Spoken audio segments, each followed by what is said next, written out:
AV SuperFriends on Topic is an independent production wholly owned and operated by AV SuperFriends, LLC. For the highest quality recording of all of our shows, visit avsuperfriends.com. Before we begin another thoughtful, focused episode of AV SuperFriends on Topic, we need to address some of you. And you know who you are. You listen to On Topic because it has a clear subject, a manageable runtime, and the comforting illusion that we are serious professionals. But while you've been hiding here in the safe, respectable part of the feed, you've missed Off the Rails, where we discuss the following topics. At Infocom, we discovered every product now has an API, everything has been lightly seasoned with AI, and the more mystery boxes Justin adds to a system, the cheaper it apparently becomes. Then we investigated classroom ownership and learned that universities have general purpose rooms, departmental rooms, shared rooms, covered rooms, rooms nobody will pay for, and rooms assigned through what appears to be a poorly regulated pyramid scheme.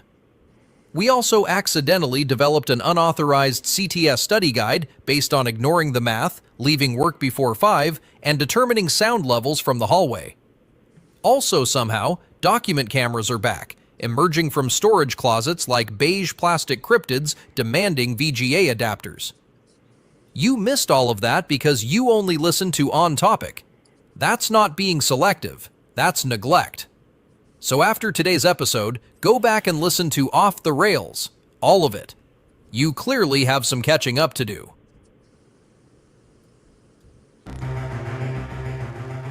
This is AV SuperFriends on Topic, a 30-minute monthly roundtable focused on a single topic. This discussion will be opinionated, to the point, and saturated with our well-known blend of painfully won expertise and deeply ingrained immaturity.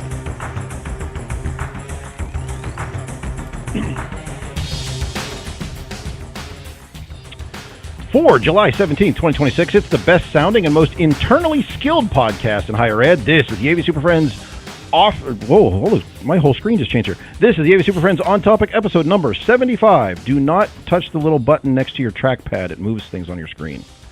Confused the heck out of me. Broadcasting live from the loading dock to the lectern, from the cable spool to the control room, pulling wire, mounting displays, terminating connectors, tuning DSPs, and commissioning classrooms without submitting a change order. We're rack builders, button pushers, signal switchers, and occasional institutional troublemakers. I'm Chris Dechter, and you're tuned in for another Friday afternoon podcast adventure with the AV SuperFriends, and let's say hello to that panel, a slightly expanded panel today. Get that in a moment with this one. Oh, man. All right. Our first panelist builds internal AV capability, one crooked rack shelf, mislabeled patch panel, and increasingly nervous dean at a time. He's a director of in-house rack stacking and institutional confidence from Kansas City. Say hello to Mr. Jamie Reinhardt. Hi there. It's all a house of cards, but if you're a cheerleader, it works. Cheerleader house of cards? Hey, what? Okay. I didn't get that. No one got that. You want to try again? You want to go back to one? No. Well, All I right. was trying to build confidence. Our next panelist, no, it didn't work. Our next panelist intercepts one tiny change request before they evolve into full auditorium renovations with no added budget. He's a senior manager of scope creep capture and containment from Corvallis, Oregon. Say hello to Mr. Mark Kolozinski. We can catastrophize anything into a project if we try hard enough. If it's not a project, I'm not doing work on it. That's right. It's the end of the world, though. Our next panelist transforms 3 student workers, a borrowed crimp tool, and half an online training course into a campus integration department. He's an assistant dean of student labor, signal flow, and questionable certifications from Greensboro, North Carolina. Say hello to Mr. Larry Darling. Yeah, that's not even a joke. That's exactly what I did at Butler. Three students, and we took it over. Did you ever give back that crimp tool? No, I took it with me. It's worth money.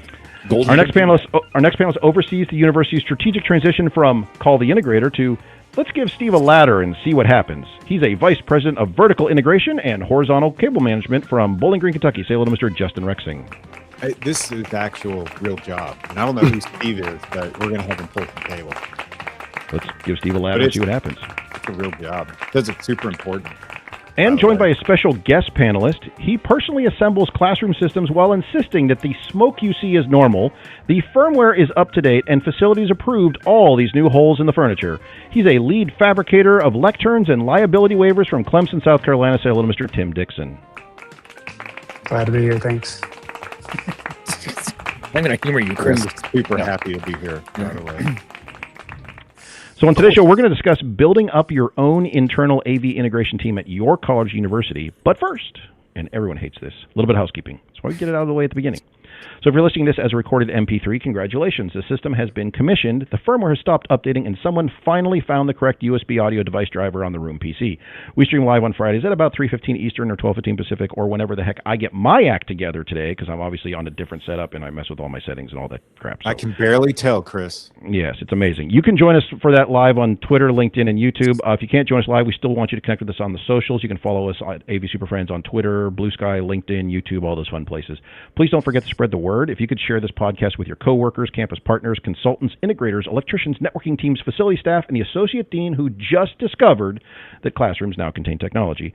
Recommend it to anyone who's thinking about building an internal AV integration team, or someone who's currently paying an outside integrator $200 an hour to come in and troubleshoot something to discover the display was unplugged. If you really want to help, you can grab a hard hat, a label maker, a fiberglass ladder, and then wander around campus telling everyone you're part of the new internal AV integration team. Start pulling cable, updating drawings, correcting racked elevations, and quietly replacing every undocumented HDMI extender you find. By the time anyone asks who authorized this project, you'll already have a full standards document and 3 rooms undergoing commissioning.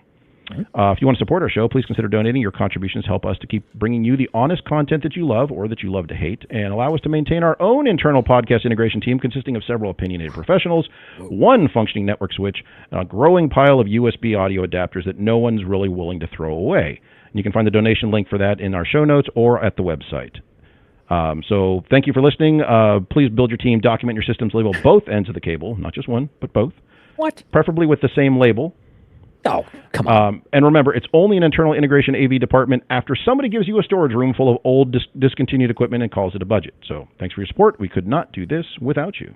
We bought this back then. We could probably still use it, right? I still have a bunch of brand new, new in-box gear that has, ship dates on it, and the ship dates say, 2014. So thanks. So that's still good. There's life in that. I can't know whose life. Bring myself to get rid of it, but, there it is. They aren't opened. So, yes. Yeah, I'll make sure the smoke gets out of it. Right. Don't let the magic smoke out. So, Tim, today is your fault. Yes. Apparently, this was a topic that you came up, and Justin, I'm going to turn it over to you. Tim came up to us, bending your ear about this, and you're like, we're going to get you on the show, and we're going to talk about all this stuff and see how's it going and what we're doing and all that fun stuff. So, Justin go. said, shut up. I'm wanting to think that Tim was so inspired by this life-changing course that I taught at AVSF, 4 years ago, Tim, with Justin and Justin. It was like the most phenomenal class he's ever had. That he decided to create his own team, and this class is how to develop staff and standard operating procedures and onboarding and training and all that good stuff. What's the name of this class, Justin, so other people can What was the name of it? Managing staff. Clever. Yeah, managing staff clever. And I think it's just that's it now. Oh, you guys got rid of the last half? Spaces, but yeah. And next time it's just going to be managing. Now it's just going to be managing. It's just going to be staff. We'll see. But he was so inspired that long ago that he decided to build his team. And I think Tim reached out to me on LinkedIn and was like, hey, got some questions. This thing's in a hurry. We're building it right now.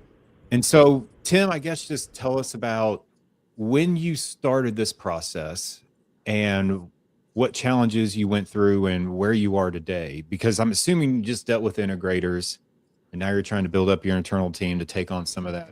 What is it you had the nerve to ask Justin to help you figure out? Yeah, that's really what we're trying to figure out here. Yeah, I see that's my downfall right now. Yeah, I'm starting to see his air. He's like, wait, what have I done? So I started Clemson about 13 years ago, and there was already an internal team. It was class tech, tier 1 support. We go out and we fix all the broken projectors and push the buttons for all the people and make that stuff work. And as my role has continued, I've done a lot more design to be involved with capital projects. Well, trying to manage the team of 4 techs and also design my classroom, do programming and capital projects is really taxing. We've got about 300 classrooms, and we've bringing on 1 new campus, 7 buildings, and then another campus or another main building on campus. So 8 buildings that have to be commissioned before the end of August. And I am running into so many headaches about so many missed opportunities, wrong floor boxes, the parts are ordered late, they get changed, missed drawings, who's going to commission the systems, because it started out as an external AV consultant, handed over to an architect.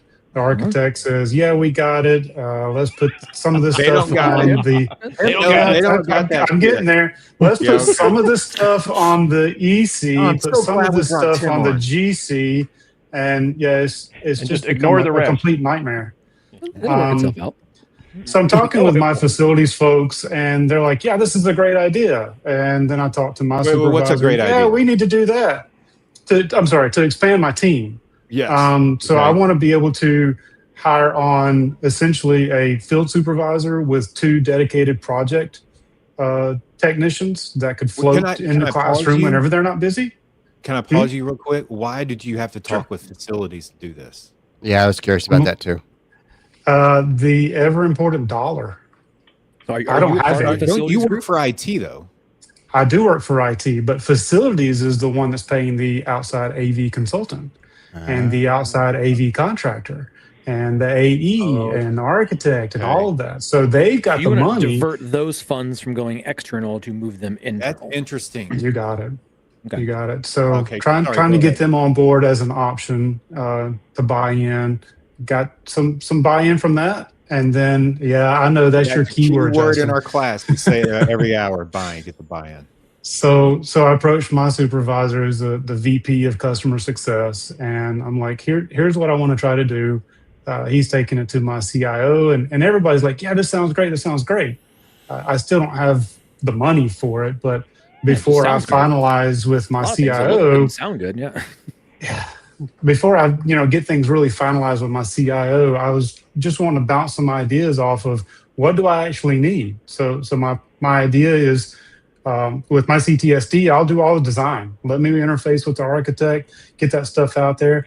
I can do CAD, but it's not a strength. So maybe I can share that with the facilities folks. They should have a CAD you can person. Figure that part out. That's not. But I do want a design apprentice, so to speak, that I can train up and help me out, visit some sites whenever I can, check me to make sure I did all of my coverages right and my distances right, that kind of stuff to bounce off of.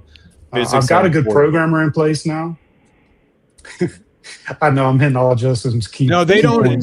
Nobody agrees with everything you're saying, Tim. We agree with you. Don't bring up your dirty math shit again. That's not real. Yeah. I just wanted to make sure I was just hitting kind of here's what I really want this to be. What's the minimum I need to be asking for now versus later? So I'm trying to set the stage here, so to speak. Are you trying to build out an integration team, or are you also going to be having these people involved in the support mechanism of the department as well? That was my question. And your support staff, can they supplement the install staff, or are they completely separate groups? Yeah, so the phase 1 ask was give me a field engineer or a field supervisor and at least one other person, and I can run all of the documentation, and we'll hire an external AV contractor to actually do the installation. We'll come back and commission. The other ask is to bring on the extra technicians, and yes, they would be floating. They would be shadowing. Whenever classroom support's needed, the project guys get in the classroom. Whenever there's project support needed because there's just too many displays to hang in a day and the classroom's available, they would cross over and see that aspect as well. So there would be a lot of crossing over, but there would be some primary duties of you're needed here, you got to take care of this, then you can go help with the other. So it sounds like you're trying to keep the knowledge labor in-house, and you're not so worried about outsourcing the installation labor. That's a nice cool fire alarm thing. What was that? Kind of. Sorry. No, that was me. So, I mean, Jamie has some noise. I'm not against the outside contractor. We've got some good folks in this area that I don't mind using, as long as I get them the right documentation. I've done a couple of these kind of like trial, small scale type runs. Just a room here or close to us on campus, and then a room down on the coast, put all the documentation together, put the specifications together. Here's the requirements. Here's how the system's going to work. And I had one little hiccup with some programming. The user kind of changed how they wanted that, but ultimately it went in very easy and without any difficulty. The right cables got put in the right place, the right parts, and those were really easy. I've got another large project I'm working on now, larger, several rooms, and it's from the ground up. Essentially, they gutted some basement stuff and they're putting new stuff back in. So I've been heavily involved with that. They told me, "Oh, you got low ceiling heights." I was like, "Wait a minute, we've got a 6-foot tall projection screen here, and you're telling me the room's only 7.5 foot tall. We got to figure out something else." Perfect. So, yeah. Yes. So I'm well It'll aware fit. of that, and I'm trying to get that again buy-in. I've got a lot of project managers for Clemson on my team. I just get the buy-in, and then what do I actually need to be asking for? I'm asking for too little or too much. So how broad are you involved with the overall kind of campus plan? How much insight do you have? Do you know what's don't going get on 5 years involved- from now, 10 years from now? I don't get involved that far in advance. They are including me more with feasibility studies. Hey, we're going to take this building down, probably put this building up. What's the AV cost if we've got this many classrooms, flip rooms, auditoriums, that kind of stuff. So they are bringing me into feasibility studies to get some rough numbers. Because I think when you start talking about building FTE, like bringing in, hiring people full-time in your organization, I think that forecast becomes really important, right? And so where are your needs going to have this requirement over the next 5 to 10 years? Do you have enough stuff in the pipeline that says I can warrant bringing in all these people in the name of this capital construction and all these projects and all that stuff moving forward? Or is the play support plus, right? And so that's what in my mind, I'm trying to figure out, am I scaling to meet construction and capital expansion? Or do I have growth that I need in the support side that I can get those people to assist with and get to cover both these pieces? Because everything you build new, you also have to support, right? And so there's going to be some expansion piece all the way around the board. And so I know that FTE don't come easy in places. So that's why I look to like, what does that forecast look like? Do you see more construction? Do you see more growth opportunity? Or is this like a onesie, twosie, maybe a refresh here or something like that? So that density of ask becomes important, at least how I would go about staging the ask to get that buy-in. And another way to go about that, you've mentioned a lot of capital projects and new things like that. The way I did it at Butler was I was able to show a significant savings in the yearly refresh cycle of classrooms. Like when I showed them that I could save them $100,000 every year by building an internal staff, that's where the funds started to open up for it. We're kind of similar. We started just not allowing integrations to do the everyday monotony of the refresh. And by doing that, now I can, like Larry said, I can justify having a staff of 6 or 7, right? And the knowledge workers too. So now you have your tech crew and your designer, your programmer, your management, whatever you need. Because just doing that, if your cost to overturn turn over a classroom is $35,000, but the integrator's cost is $60,000, and then multiply that by 300, now all of a sudden you showed, and that's just the everyday monotony of university life. That's not capital. And then on top of that, we are able to say, oh, and by the way, because I'm sure you guys ebb and flow with your capital projects too. It seems like we get 4 or 5, and then all of a sudden there's this kind of like this little trough, and that's where you squeeze in some of these. So now you can ebb and flow with that too.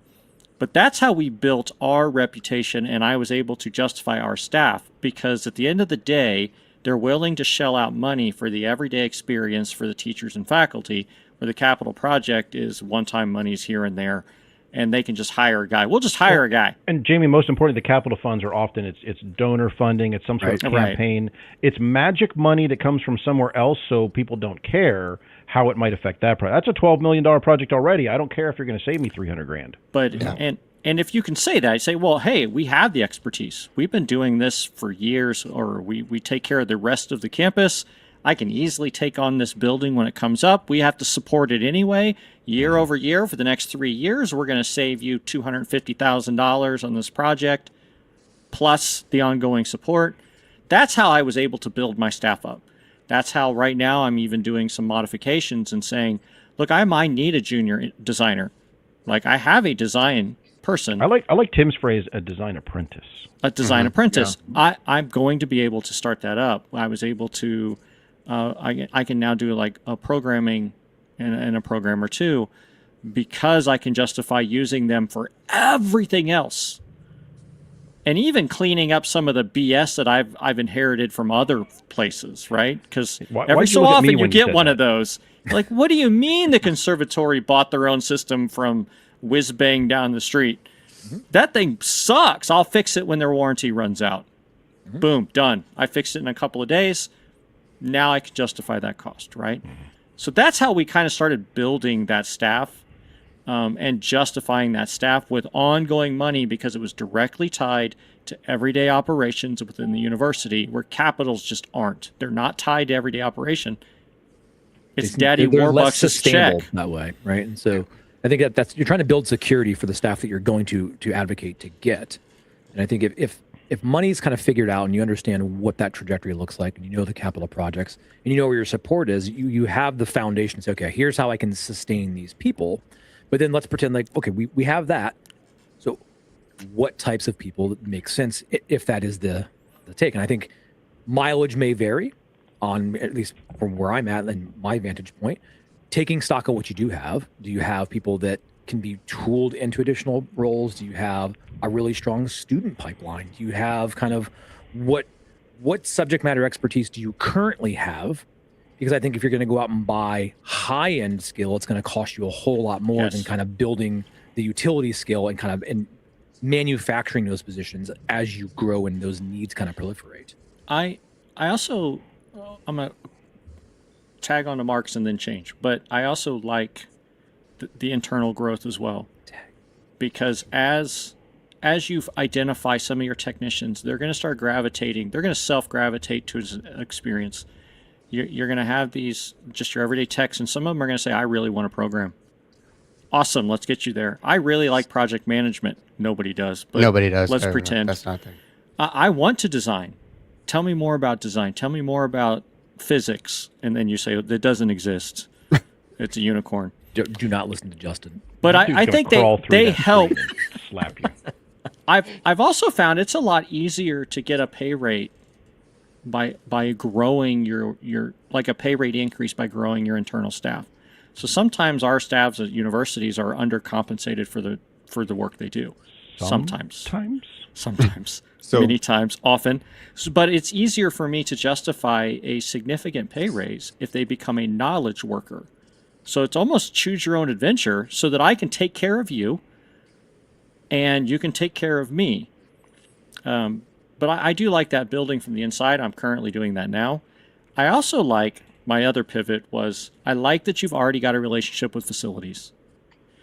Because if you have a positive relationship with facilities, maybe it's not just the capital projects, but maybe they're doing floors. We're gonna redo floors over here in this other classroom building. Awesome. Well, we're gonna come in and we're gonna remove our podium, our lectern, and then we're gonna kind of refresh that and put it back in at the same time, because the work's we already have to do the work. And while we're doing that during your project, now they might throw in a couple of pennies to help you with electricity, to help you with conduits, to help you with this other thing.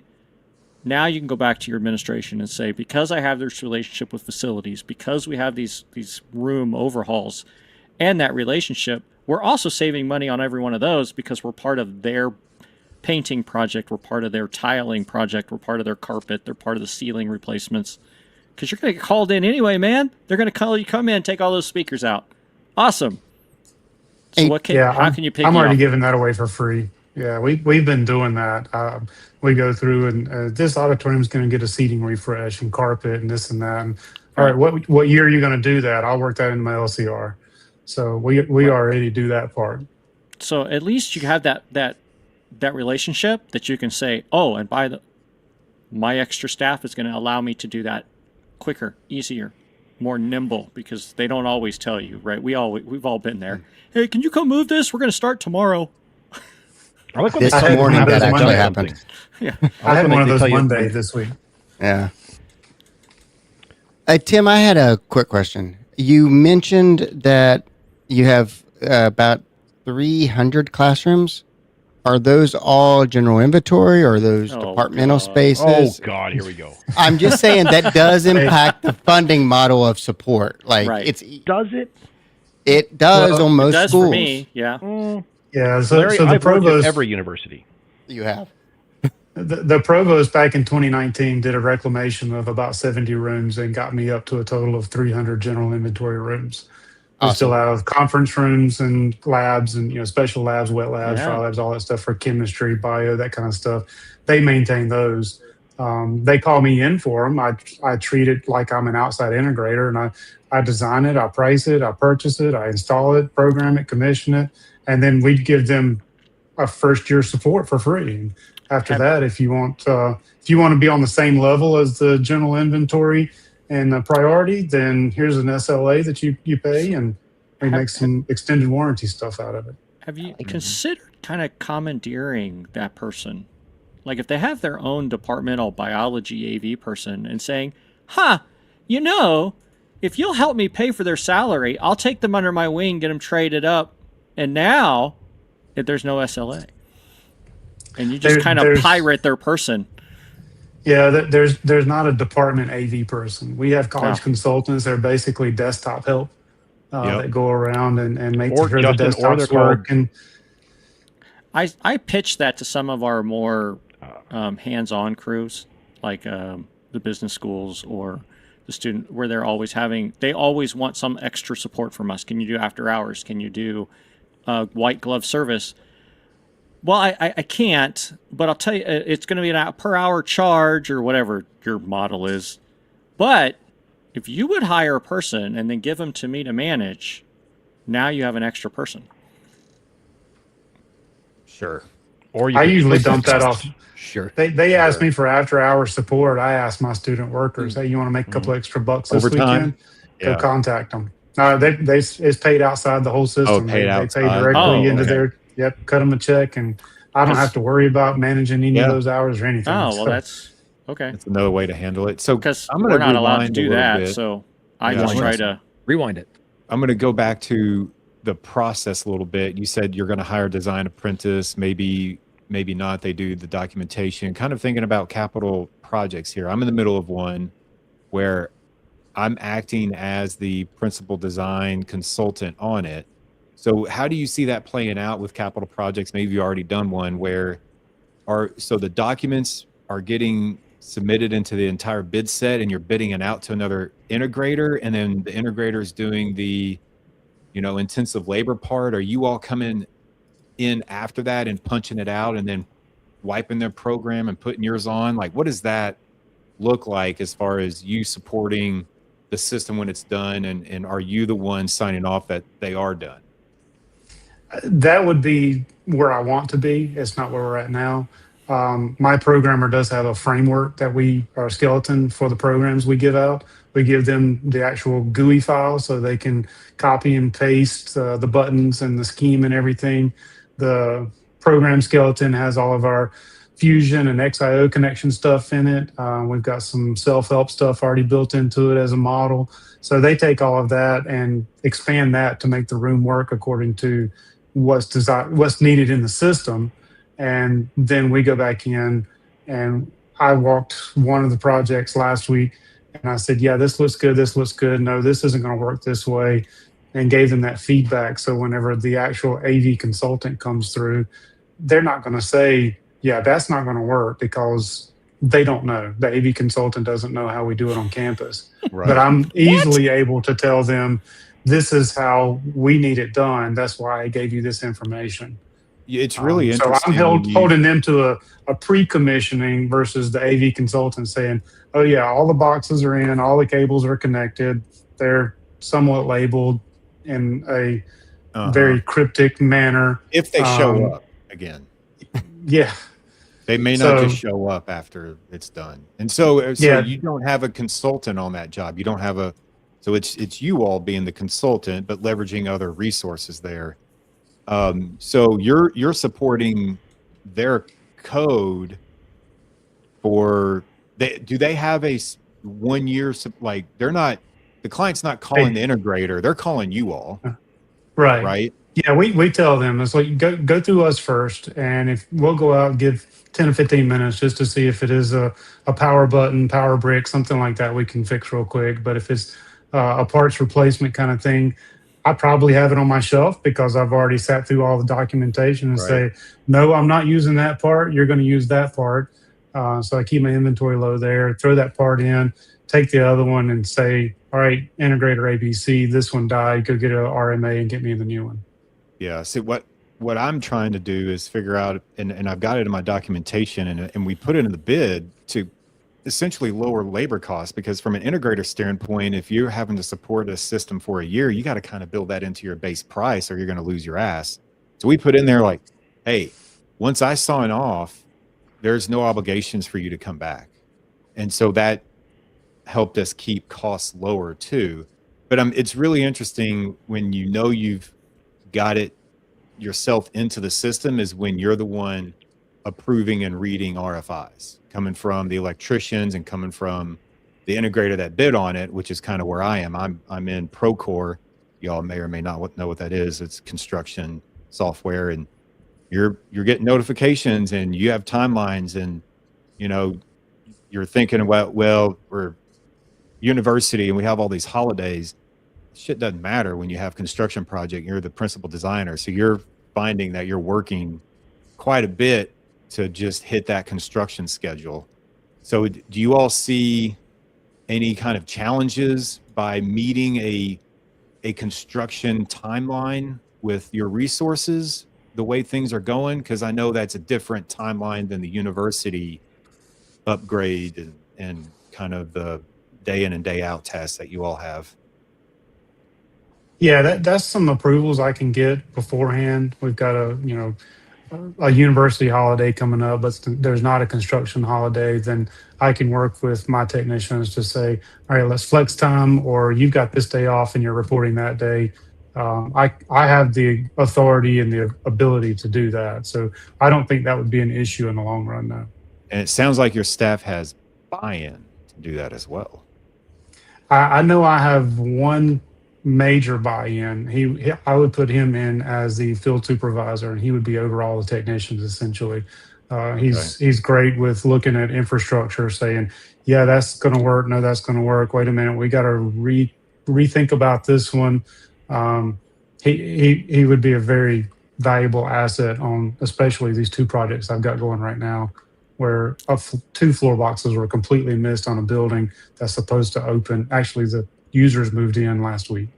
So he's the one who's going to go by every week during a weekly walkthrough and check to make sure floor boxes are appropriate, rough ends and walls are appropriate before drywall goes up. So you're spot checking everything just like a consultant would, right? Yep. Excuse me. The consultant's supposed to do.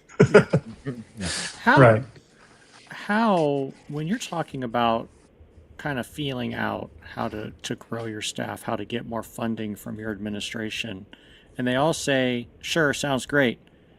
Do they give you a, what do you need to provide? Like, have you just asked them outright? So like, I want 3 people. I need $150,000 a year in salary. Okay. That's a little low, but let's pretend. It's a lot low. Well, it depends. Do you work for my place? Who you're, do you work for my place? Hiring. Yeah, mileage may vary. But and you said, look, this is what I need. What do I need to tell you? What would make me successful? Because I had to go through and I talked to my HR rep, and I talked to my fiscal officer, and I talked to my CIO. What do you all need to see so that this is a rubber stamp request? And it's no longer, we're just talking about an idea, it's real. Have you had that conversation? And what was their answer if you did? Yeah, it hasn't gone that far. The farthest it's gone is we don't have any available FTE slots. So it's a resourcing conversation. So and that's why I'm like, because that's where I had to go to my HR folks and my fiscal folks, and it finds out that, oh, well, there are these these stalled ones over here, maybe we could, right? And I didn't know if you'd gone to them and just said, look, I need people. How do I get them? What do I have to have for you? Yeah. I'm Now, curious. to touch on what Mark mentioned earlier, yeah, the FTE stuff is really difficult, and we've kind of It floated is the around most doing difficult.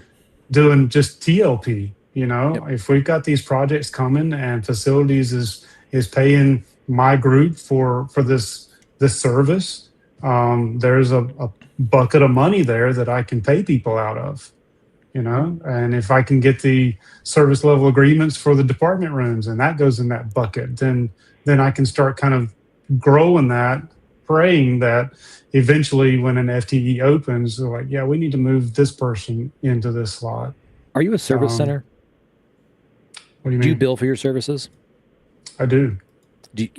Can you retain that money year over year, or does the university take it from you? The answer is the money stays within my team, essentially my supervisor, the VP customer service. He divvies some of that up to pay for other licenses, Epiphan boxes, Vizix players, that kind of stuff. Oh, sorry, I mentioned names. That's Players all right. and recorders. It's fine. So, sorry, I'm are you impressed that none of us subsidizing? badmouthed Yeah, are you subsidizing those other technology purchases through labor?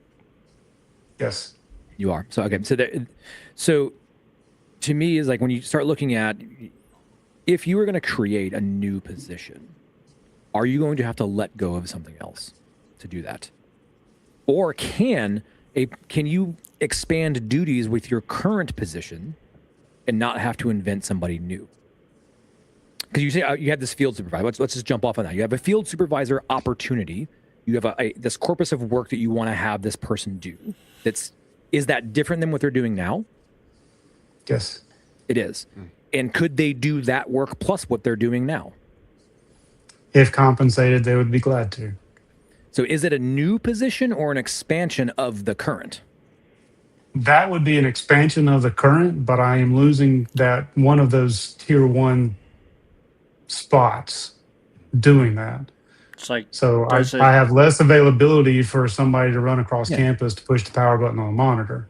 Because sometimes I find that it's easier to expand somebody's role and like take on something and maybe get something versus I have to spin up a whole new, and then if I move somebody now, I'm backfilling, and so that's creating an FTE, which is like physics getting away. Yeah, and another way I've done that in the past is I don't know how much you use student labor, but I have shifted tier 1 to students so they can run across campus, and the FTE that used to do that is now available to do other exactly things. So I think it's hard to just get the blessing from the resource committee to say, yes, I grant the 1 FTE versus of slot and some pay to come along with that. But having your story in line with, hey, we're a service center, we're seeing this amount of work, we're billing this amount on capital project, where it's coming in here, we're going to offset some of that cost to say some of that tier 1 may be student focused, maybe we can bring that in at lower cost, so you can kind of shore up and create that full position worth of pay and opportunity and say this is the scope of this work.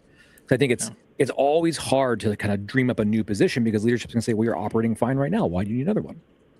Right? And so, Yeah, and that's definitely what they're saying. As what we're doing right now, supporting our classrooms, even though we've grown, whenever this other campus comes online and this new building comes online, it's going to add like another 20 rooms to the inventory.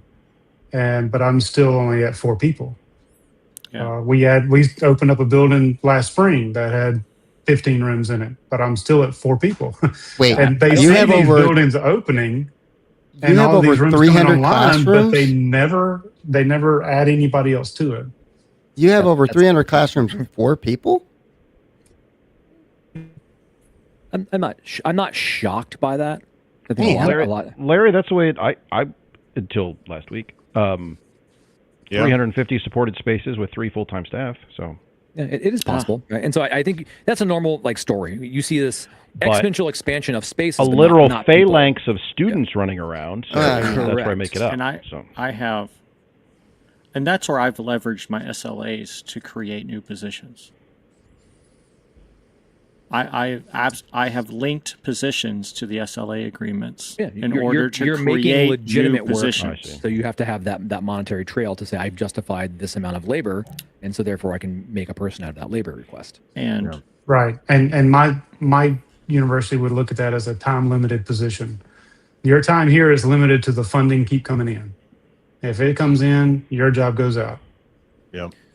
So So where do you stand today? Are you done hiring in the short term? You done building? You're obviously going to probably try to expand long term. What does that look like for, this year and then I guess 5 years out for you all? Again, that's kind of what I was asking you about. Right now, it's damn it. myself as a designer. We got Nice the job, Justin. programmer. We got 4 techs. They're not letting me hire anybody. I'm in a small office right now. They're trying to expand that, so I don't have a lot of room for even students. I barely have enough room for 2 students to sit down. Yeah. So I They run can 3 sit out students right now outside. during the summer, trying to get them working, in the rooms this summer. So whenever the fall comes, they're not just walking in all sheepish in front of a room saying, "I have no idea what this AV system does." Well, you put one together, so you really should know what's going on. So that's what I try to do during the summer. They stay on with me most of the time through the fall, spring, and hopefully through the next summer.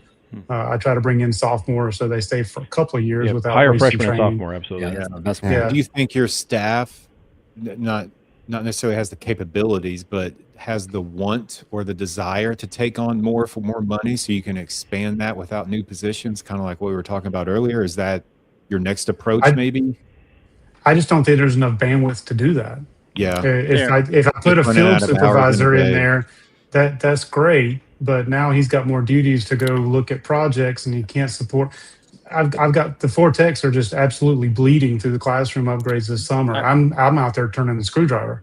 So are you saying that you're limited by the actual physical space of offices plus the whole hurdle of creating a new FTE? Is that the 2 biggest variables? Well, the 3 variables is one is the space, second is the money, and then the third You're is they're Clemson. You saying got they're money. You got Clemson money. they've got but Money. well, okay, maybe it's not the money side of it. Then you might be Jesus. right. It's just the FTE. It's There's the process. There's a It's the slot process. there. Yep. And just for clarifications, I don't see any of that athletic money, and I don't No. support any of that What? athletics, and I Yeah, am but not I'm not going cutting to. you checks. How weird! I mean, all the rest of us, we get direct cuts. Stupid athletics. There's part of me that I'm hearing that's like screaming the student story here. Like Yeah, if it's same. if it's I think really that's the- definitely the first step. yeah. It's Yeah. like I think when you say my technicians are bleeding and they're swamped, it's they need assistance. They need assistance so you can scale that portion of the process. Have you thought about doing like just a labor contract where you're hiring in labor and you got people working beside your team and Or your team's hire leading? students. Or hire students, right? But I know the Or where to both. put them is a different thing. That's a different story Yeah. altogether. But I mean, you can't just hire students and leave them on the grass to roll around. You got to because I feel like a lot plenty of of work for people them, get too. this like thing confused a lot. And I've seen it with different staffing at different places. Is that seldom does it ever work that you're not going to be asked to do the job until the title comes.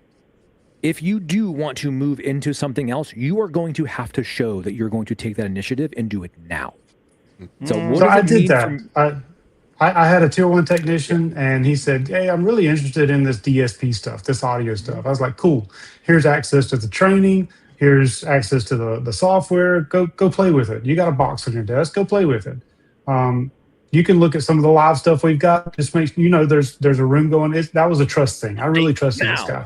firmware? Send it. And he learned that, and I was like, "Cool. I see that you can do this. Let me go to bat for you."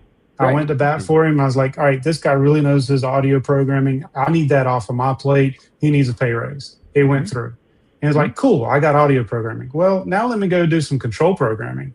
And he worked with another guy, got kind of introduced with that, and he's doing all my control programming now. He's done a lot of self-help that has really reduced our, the image or projector is not working. Well, you got the image mute on, but there's a self-help button there that says go turn all this stuff this way and that way.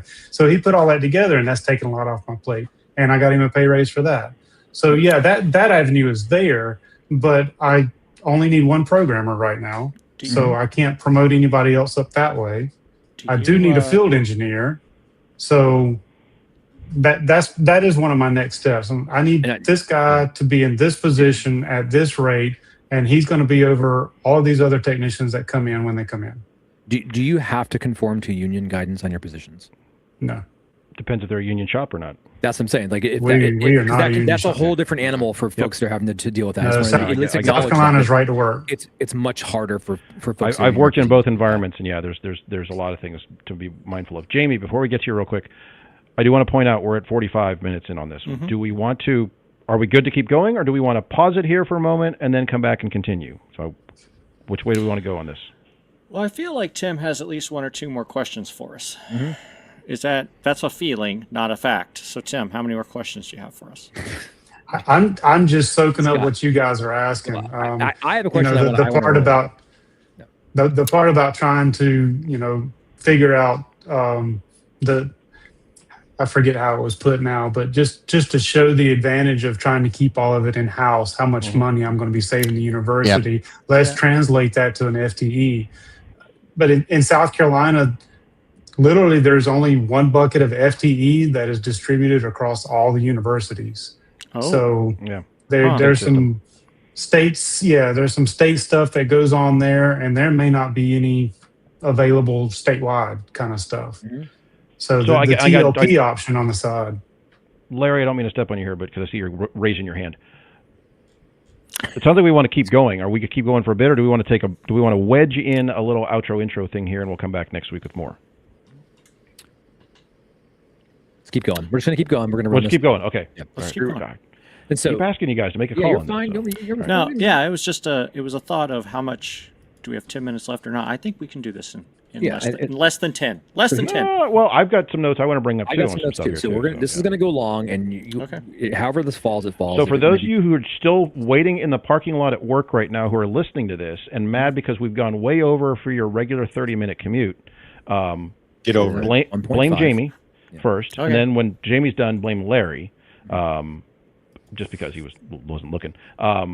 This is going to be a longer discussion. We're going to keep it going because this is good info, and so we're just going to keep rolling it. We may or may not release this one as 2 episodes. Haven't decided yet. We'll figure it out. We'll figure it out. This is how it happens.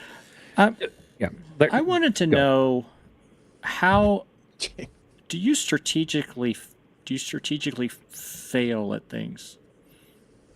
Yes, I actually have. I mean, It's a good plan. And that's one of the reasons why I don't bring on more students, is because they rotate in and out. I may have 1 next semester and then 10 next summer, right? So I can't depend on that to reduce the bandwidth for my technicians. And we need to do a show about student employees. Yes, we do. Yeah. We Right want to start now. that now. We're going to do that one right now. Everyone, just hold on. Hold us to do this. Okay. So this show's Student now employees now. Right. I just ask that because sometimes that's also an easy way.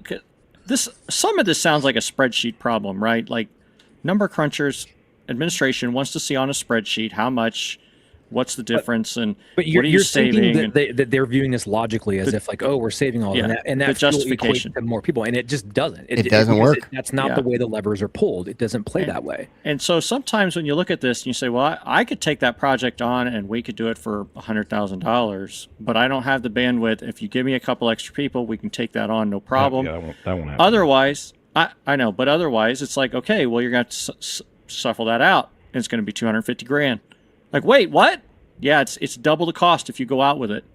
One and way it makes we people did think it's a spreadsheet problem at that point. Yeah, I mean, one way we did it a long time ago, which is why we got our 2 or 3 internal positions that are still here, and this was 15 years ago, is I wrote a business proposal, and really the core of it was, this is how much we spend in installation to contractors outside the university, and this is how much we're spending in programming. You add all that up, this is how many FTEs that exist, and this trend has been happening over the course of the past 5 to 6 years, and it's only going to go up. And so it's almost like a business proposal. It just depends on how your leadership thinks, if they think based upon time or money, and it's one of the two. Especially if it's coming from their budget. Right. But it's coming, correct. Capital projects are harder because it comes from magical, mystical dollars. It's too sporadic. And then you got like all the health insurance and all these extra costs. That's the larger cost. It's not the take home. It's just the support pool. It's the ticketing. It's my support numbers went from 5-minute turnover closure to 15-minute closure on average because It's I can't. time-based. Right. So now So now you're hurting the student experience because. but you have to you have to kind of like fail a little, like strategically fail in order, because you don't want to fail terribly. Then they just hire out somebody all the time. But you want to show that I could handle this. I just need pennies. I just need pennies. I don't know. I'm throwing ideas that I've used, but I've had more success than you. So somehow, I don't know. I'm lucky. I really think, like, everything we've talked about so far, the fact that the state determines the FTE That count hurts. is your roadblock. That's hurts. And so the only way to address this is something you're not going to want to hear is I'm still going to push for the students, because that frees up your full-time bandwidth to grow into these other roles. I do want to point out, Larry, there is something, not necessarily an advantage, but there's something to be worked within that system. And Tim, you mentioned it earlier on, the idea that like there's these open, unfilled positions elsewhere in the division in IT somewhere. Right. Yeah. If you, especially, and it sounds like you've got a good working relationship specifically about this with your boss, which is a good place to start.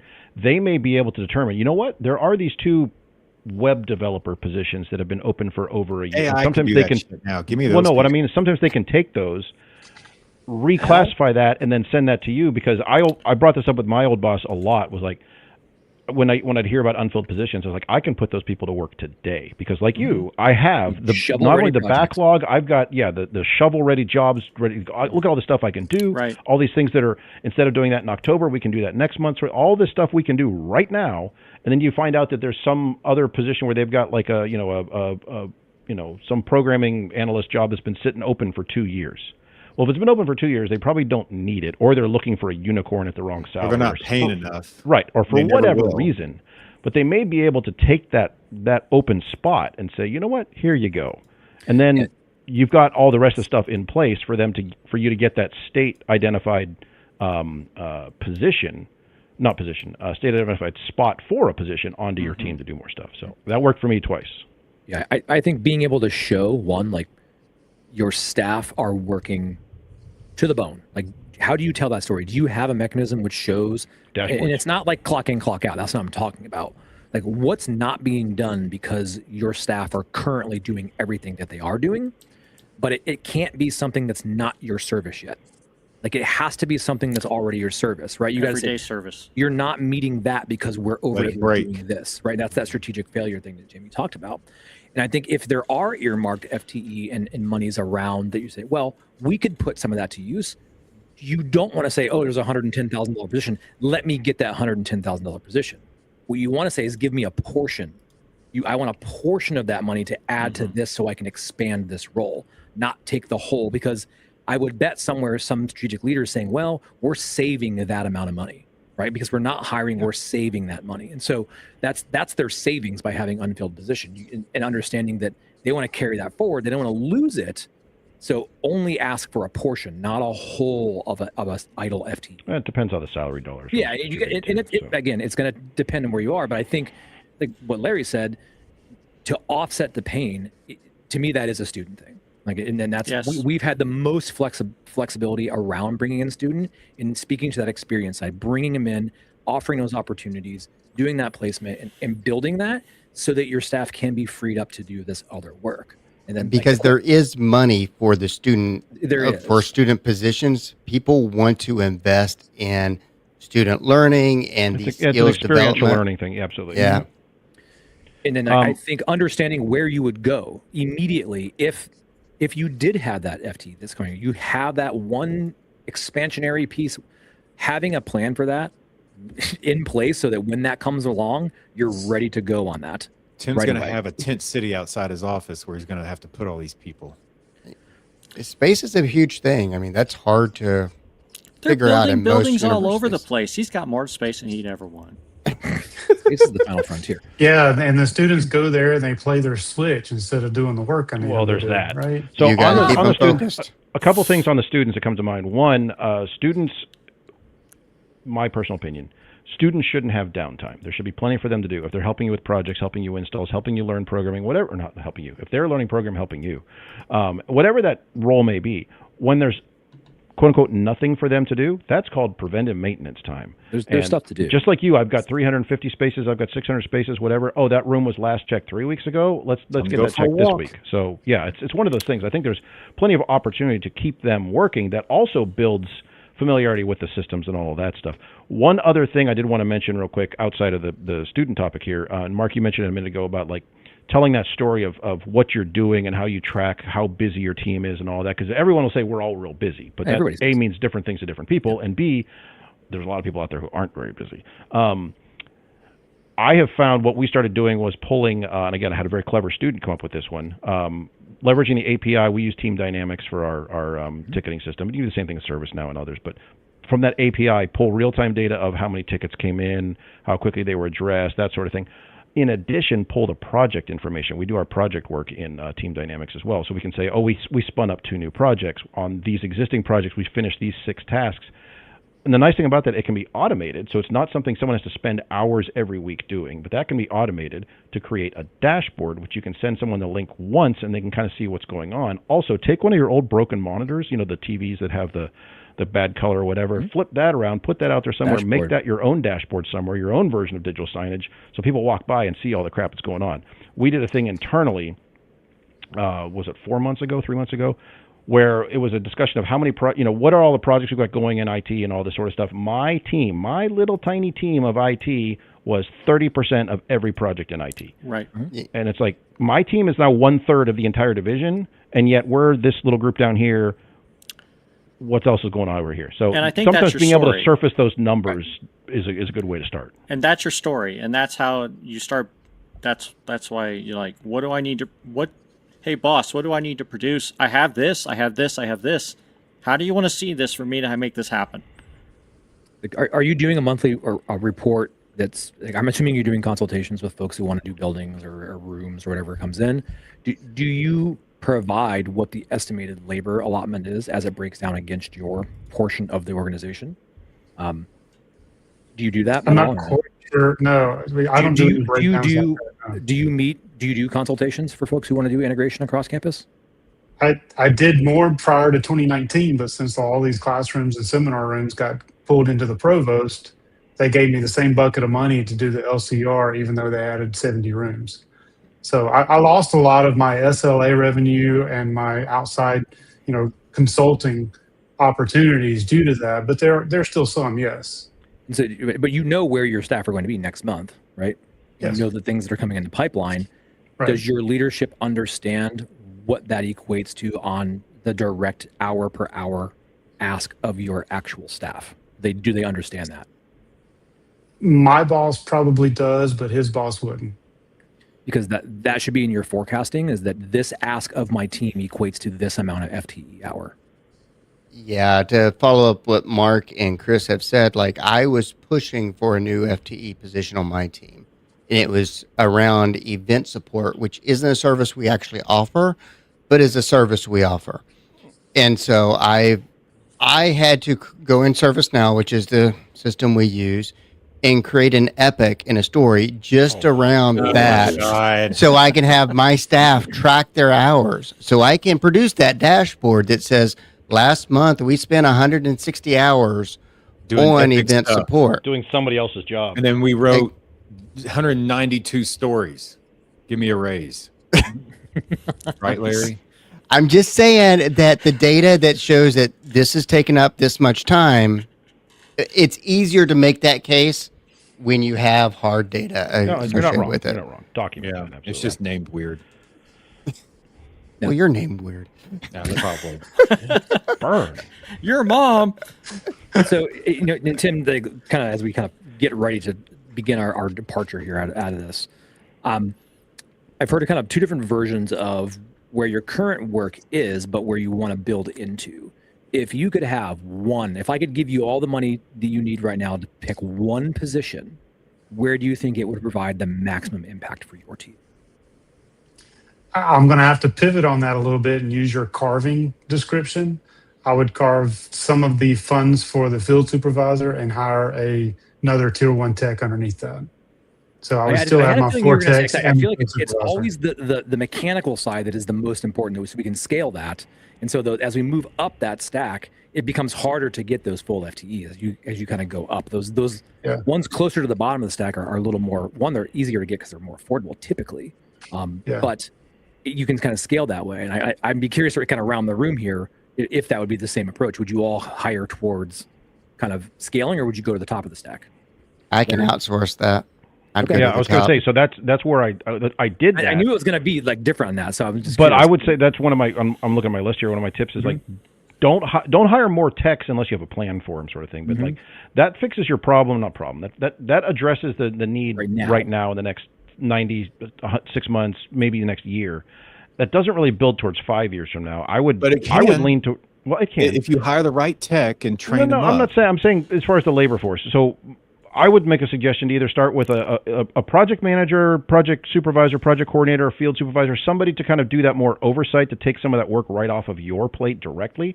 I also like the idea of hiring the apprentice designer. Get a junior designer in there so it's not all on your shoulders, because even if that is a technician you're elevating into that role or something, that lets them to start building their own skill set, sort of thing. But that gets some of that, a lot of what we do, let's be honest, is repetitive. It's, I need this model wall box, this size EMT at this location, at this height. I need this size to screen at this distance.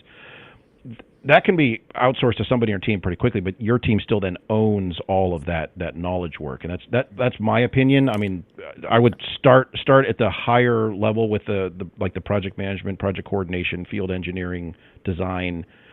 The other stuff, like Larry said, worst case scenario, I can farm that out. And honestly, I do want to bring this up because we kind of downplay it a lot. If you have a good integrator, especially a good integrator with a solid team, they can be worth every penny to hire them out to bring that in. So my model is, I'm doing the design, I'm doing the engineering, I'm handing off a fully engineered design package, all that stuff. You guys are buying exactly what I say on here to the part number. Here are documents how I want it configured. Here's how I want it programmed. Here's how I want it set up. I want all this stuff. Here's how I want you to do light commissioning to prove that it works. Then we're going to come in and load our own program, commission, and walk away. That part in the middle, a really solid integration team, it blows anything I can do internally out of the water when these 5 or 6 guys come rolling in and they just blow through a whole building, and do top tier quality work. That's, in my mind, yes, it's still more expensive than me doing it internally, but it is worth every penny to know that, when they're doing their work, hey, they did 14 rooms for us over the last 3 weeks, and I know every single thing is going to be done spot on correct. So just something I want to put that out there. So that process that you just described, Chris, that you do, that's what a consultant is supposed to do. They are. I thought it was to come up with some vague notions and talk about AI. Active learning and high flex. Anyone doing high flex? More screens, more AI. Do that. Yeah, and I agree. I think at this point, having the knowledge or the technical manager, like the installation manager, and a knowledge-based person, because you can backfill labor with students. You can backfill, or you can hire it out. Or you can hire it out. Now, some places they don't have somebody they can work with, right? So, but if you're a lot of our work, a lot of our construction work is pretty simple. I mean, drill, screwdriver. I mean, we're not a ladder. I mean, you can train people on that pretty quickly, and they can rise quickly. But to that point, though, Tim's still turning screwdrivers. Right. So if Tim's not turning screwdrivers and he's got that people power to do all that stuff, what would Tim do different? What would you take on that you're not able to now to help your team? Have you thought that through? Yeah, I would be able to take on all of this Procore stuff, like you're saying. The 2 projects that are coming out of the projects that are completing here in the next month, I've been involved with since the beginning, but now they're asking me to make these decisions, even though I'm not responsible for any of it. I was there in the beginning because I want to be like Chris. I'm like, you're going to buy this and you're going to buy that and you're going to buy this. I don't support the other stuff. So once that was done, I was like, okay, I'm just going to be a fly on the wall, see how things are going, see when they need me to, when I can get back in there and be trained on the systems. Show me how you ran the conduits. Show me what connectors you did this and why. Not, hey, this floor box is wrong. Tim, what do we need to do? No, that's not me. I wasn't involved with any of those decisions. Right. Yep. Yeah. So for you, the challenge is actually keep and retain that work. Like you want to be there. I want But to be there. Yeah. That's You're busy where turning screwdriver. having a knowledge. I'm gonna call them supervisor. Ignore that. You have your knowledge supervisor and you have your technical supervisor that are running kind of all the under stuff, so that you can truly hand over to the knowledge side. This is the design and programming I need, project management I need, and on the other side, you can have a supervisor doing the full-time techs and all the part-time / student techs, right? And now you're managing that process, and now your full-time staff are the knowledge. They are the everyday actual doers. And again, swinging a hammer sometimes it's easier to find somebody that you can train to swing a hammer than somebody you can train to draw schematics and understand, God forbid, physics. One other thing I wanted to bring up, and it's something that a lot of times I think people overlook, when you're working with integrators and you're doing outside bid packages and things like that, and you're getting quotes on the install job, all that, that's a great opportunity to do some market research. I do this every time. Every time I send this out, and I do 5 or 6 of these a year that are big formal RFPs. They go out, but again, it's all my stuff, and I'm like, and some will still like, can we substitute X, Y, and Z? No, get out of here. But I will ask them as part of that, what are your hourly rates for programming, for design, for engineering, for a senior tech, for a junior tech, for an after-hours service call? I ask for that, which gives me, A, it's just more curiosity, but B, it lets me adjust my internal rates, and C, it gives me the numbers I need to use for those justifications when I say, hey, to your point, you give me 2 more people, I can do all of this, and I'm paying this amount, which we all know in universities we're paying less because there's other things we're trading off for all that, and we all agree, and that's why we're here and why we love doing what we do. I can go work for an integrator all day long and make more money, but that's a different lifestyle sort of thing. But if I get those numbers on a regular basis, 2, 3, 4 times a year from 5 or 6 different integrators, that gives you real world numbers to show your boss or to show your boss's bosses to like, we do this.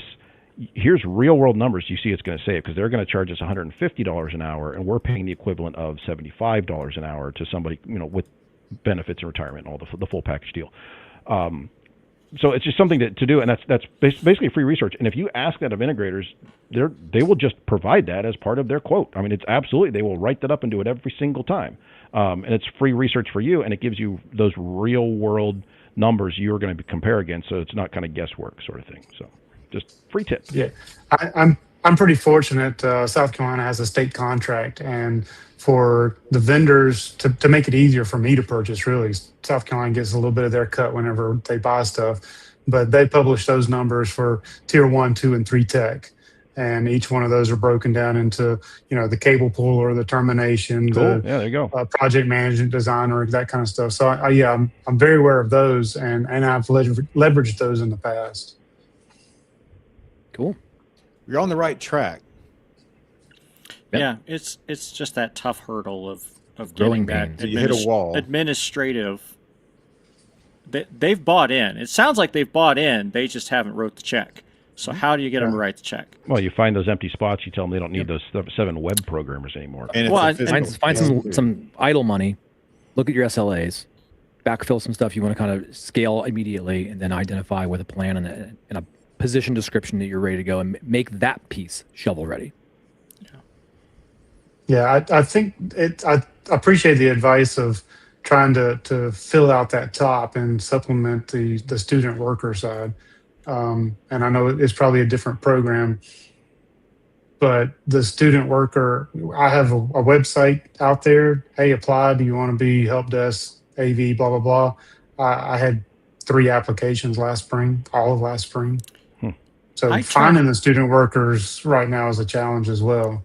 I turned mine into an internship, an apprenticeship, and I went to the broadcast, the media, the theater departments, go and to I the started department. asking for their nerds, and I had way better success.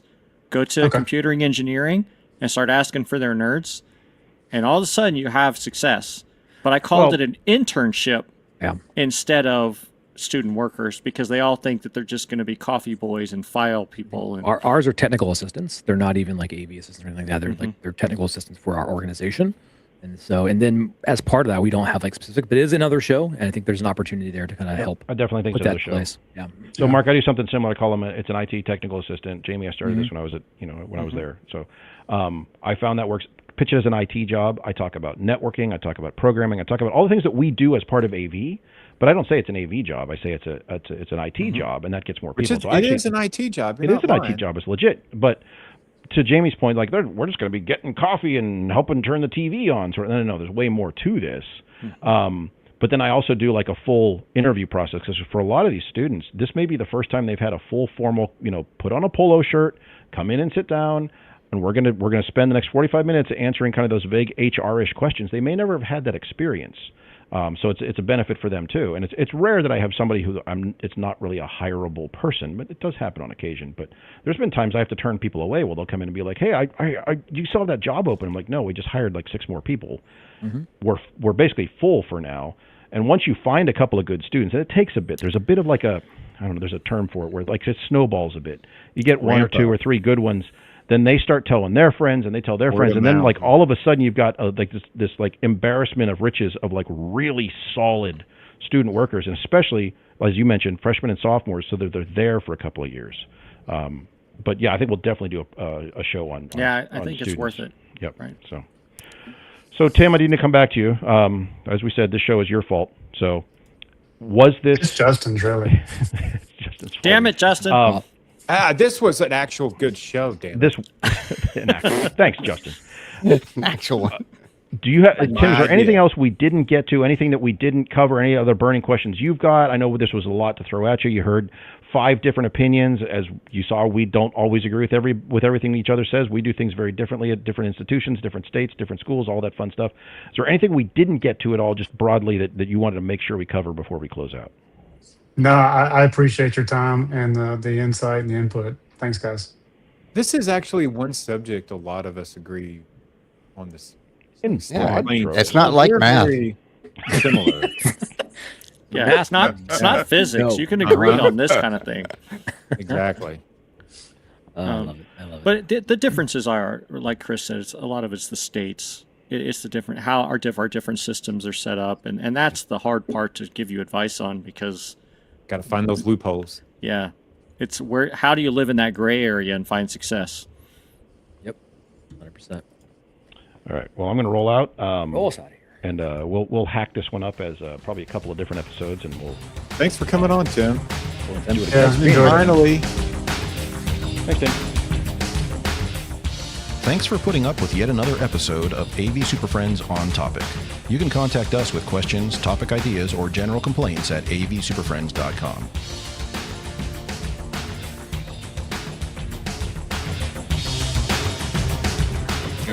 Nice work, everyone. Sharp broadcast. Really good. Everyone on the floor as well. Really a lot of hustle. I liked it. The opinions expressed by the AV SuperFriends are solely those of the individuals and do not represent their respective institutions, organizations, companies, or clients.